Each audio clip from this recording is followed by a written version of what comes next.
Assalamualaikum warahmatullahi wabarakatuh. Perkenalkan, saya Haidar Zikri, NIM ESU11031 dari Prodi Ekonomi Syariah. Di sini saya akan mempresentasikan sistem ekonomi di negara Inggris, Uni Soviet, dan Cina. Dalam mata kuliah perbandingan ekonomi yang diampu oleh dosen Armina Kartika Devi, MA.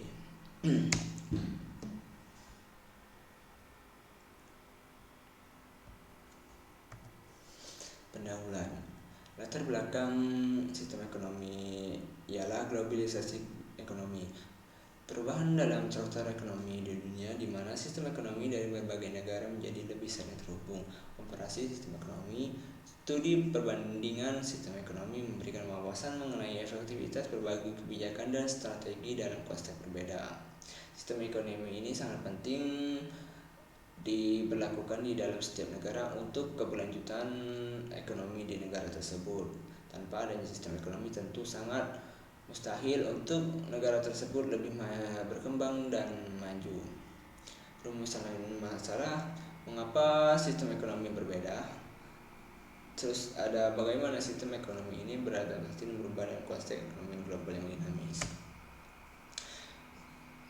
Langsung saja, yaitu sistem ekonomi Inggris, di mana sejarah ekonomi Inggris bermulai pada revolusi industri Inggris sebagai pelopor industrialisasi pada abad ke-18, mengaruh ekonomi global di mana dominasi dalam perdagangan global dan kolonialisme.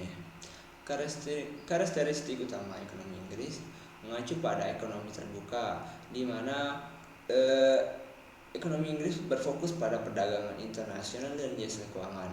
Regulasi dan kebijakannya yaitu kebijakan moneter independen melalui Bank of England. Jadi semua kegiatan keuangan harus melalui Bank of England. Kebijakan ekonomi dan regulasi. Kebijakan fiskal berfokus pada stabilitas ekonomi melalui pengendalian anggaran. Dalam reformasi strukturalnya, yaitu upaya peningkatan daya saing melalui regulasi dan inovasi. Selanjutnya ada tantangan dan prospek masa depan. Brexit, dampak ekonomi dari keluar Inggris dari Uni Soviet Eropa. Jadi Inggris ini keluar dari Uni Eropa, di mana berdampak pada ekonomi, digitalisasi dan inovasi, yaitu peran teknologi dalam mendorong pertumbuhan ekonomi masa depan. Di mana negara Inggris ini lebih mengacu pada digitalisasi dan inovasi untuk mendorong pertumbuhan ekonomi masa depan. Selanjutnya ada sistem ekonomi Uni Soviet. Latar belakang sejarah ekonomi Uni Soviet berlaku pada revolusi Bolshevik pada tahun 1917, di mana pembentukan Uni Soviet dan penerapan ekonomi komando. Perang Dunia Kedua, peningkatan produksi industri berat dan militer. Karakteristik utama ekonomi komando yaitu kepemilikan negara. Semua aset produktif dimiliki dikendalikan oleh negara. Perencanaan sentral ekonomi dikendalikan melalui rencana 5 tahun yang menetapkan target produksi dan distribusi. Jadi ekonomi di Uni Soviet ini menganut sistem ekonomi komando atau terpusat, di mana semua kegiatan ekonomi atas dasar pemerintah dan pemerintah tersebut yang mengelolanya. Kebijakan ekonomi utama dan implikasinya. Kolektivitas pertanian, upaya untuk meningkatkan hasil melalui pengelompokan lahan pertanian. Industrialisasi cepat, fokus pada industri berat dan militer dengan mengorbankan sektor lain. Jadi dalam hasil pertanian, sistem ekonomi Soviet membagi kelompok lahan pertanian, dan untuk industrialisasi mereka berfokus pada industri berat dan militer dengan mengabaikan sektor-sektor lain. Alasan kegagalan dan dampaknya: inefisiensi dan kekurangan, masalah birokrasi dan kurangnya inovasi, dan krisis ekonomi 98 mengarah pada reformasi dan pembubaran Uni Soviet. Jadi Uni Soviet ini bubar pada beberapa masalah, yang salah satunya yaitu krisis ekonomi pada tahun 1980-an. Selanjutnya ada sistem ekonomi Cina. Pada era Mazedong, ekonomi terencana fokus pada pertanian dan industri berat, dan revolusi budaya dampak negatif dan stabilitas ekonomi dan sosial. Pada era Mao Zedong ini, sistem ekonomi Cina mengatur sistem ekonomi terencana, yaitu sistem ekonomi yang terpusat yang diatur oleh pemerintah, yang berfokus juga pada pertanian dan industri berat. Terusnya ada era reformasi ekonomi modern, di mana dalam era ini, era Deng Xiaoping, pengenalan reformasi pasar dan keterbukaan ekonomi, pertumbuhan pesat, transformasi menjadi ekonomi terbesar kedua di dunia. Di mana dalam era ini mulai masuk ekonomi kapitalis dan mengakibatkan ekonomi Cina menjadi ekonomi terbesar kedua di dunia. Karakteristik utama ekonomi campuran.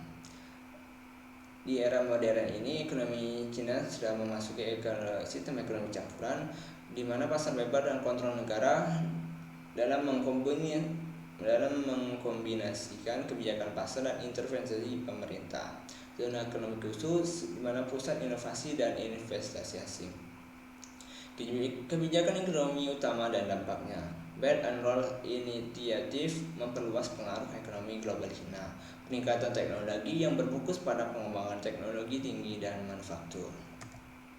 Tantangan ekonomi di Cina, di mana ketegangan perdagangan, dampak dari konflik perdagangan dengan negara lain.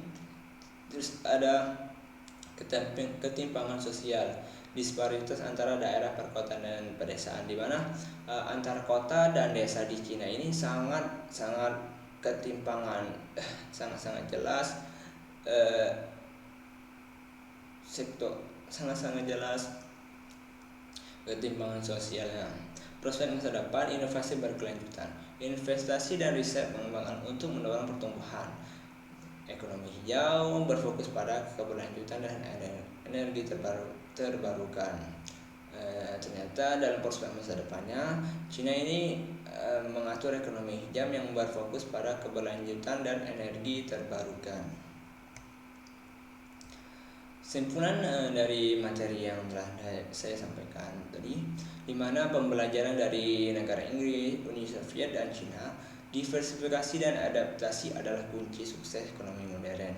Pentingnya keseimbangan antara kontrol pemerintah dan kebebasan pasar, di mana berarti untuk membuat negara itu lebih berkembang dan maju, kita harus menganut ekonomi yang lebih inovatif juga dan dapat pemerataan antara kota dan desa tersebut, sehingga pendapatannya tidak ketimpangan. Implikasi global, di mana dinamika ekonomi dunia terus berubah. Menurut fleksibilitas dan inovasi, kolaborasi internasional diperlukan untuk mengatasi tantangan ekonomi global. Demikian apa yang dapat saya sampaikan, kurang lebihnya saya mohon maaf. Wabillahi taufiq wal hidayah. Wassalamualaikum warahmatullahi wabarakatuh.